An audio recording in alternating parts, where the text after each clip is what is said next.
الاستاذ غرباوي ما جاش لسه. طب اتفضل يا استاذ سعد، اتكلم السيد رئيس مجلس الاداره. هو قال لي لو ما لقيتش الاستاذ غرباوي ابعت لي الاستاذ سعد. حاضر يا سيدي.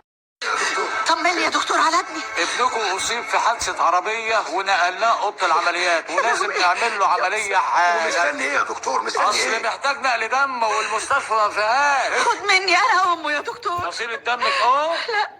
وانت؟ انا فصيل دمي بيه يا اخويا. ما تنفعش، لازم زيه بالظبط. وبعدين ابني هيضيع يا دكتور. استاذ غرباوي يا استاذ سعد. إيه يا فندم ما جاش لحد دلوقتي. وخطاب الضمان اللي عنده واللجنه اللي متعطله. امرك يا فندم. افتحوا مكتبه. حاضر يا فندم. ولما يجي انا هتصرف معاه.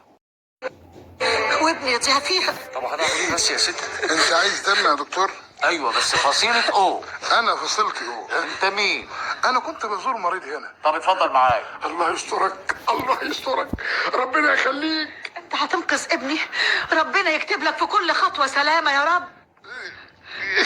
انت بتعيط يا غرباوي. من الفرحة يا سوير، من الفرحة. لقينا الدم يا سوير. لولا الراجل ده ما حدش عارف كان هيحصل ايه. يا سلام، يا سلام، لسه الدنيا بخير. يا فرغالي لحد الدرج ما يتفتح. اهو. الله، ده فاضي. مش قلت لكم مش هتلاقوا فيه حاجه؟ والحل؟ نقول للسعيد رئيس مجلس الاداره. لا، قبل ما نقول لازم نعمل حاجه. اسمع يا رضا. ايوه. انت توصل البيت تشوفه، وانت يا امينه ايوه. تروح البنك تحاولي تجيبي صوره من خطاب الضمان. حاضر. وانا هطلع احاول اعطل اللجنه شويه كمان. ماشي؟ ماشي، يلا بينا. ربنا يسهل، ربنا يا سلام، اهي دي بقى الزماله بحق وحقيقي. عامل ايه يا دكتور؟ الحمد لله العمليه نجحت، بس هو هيفضل تحت تاثير البنج ساعتين كمان. احنا جنبه لحد ما يفوق. الحمد لله، متشكرين قوي يا ما دكتور. تشكرونيش انا، اشكروا الراجل اللي اتبرع بدم. احنا مش عارفين نشكره ازاي يا دكتور. جميله ده على راسنا من فوق. الحمد لله، الحمد لله. ايه ده؟ ده باين مفيش حد جوه. اخبط يمكن الجرس صوت واطي.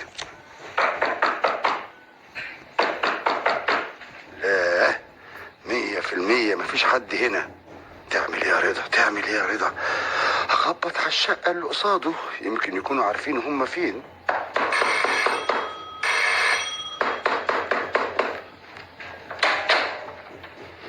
ايوه يا ابني، عايز مين؟ انا عايز الاستاذ غرباوي، اصلهم ما بيردوش. هم راحوا المستشفى عشان ابنهم. ايه؟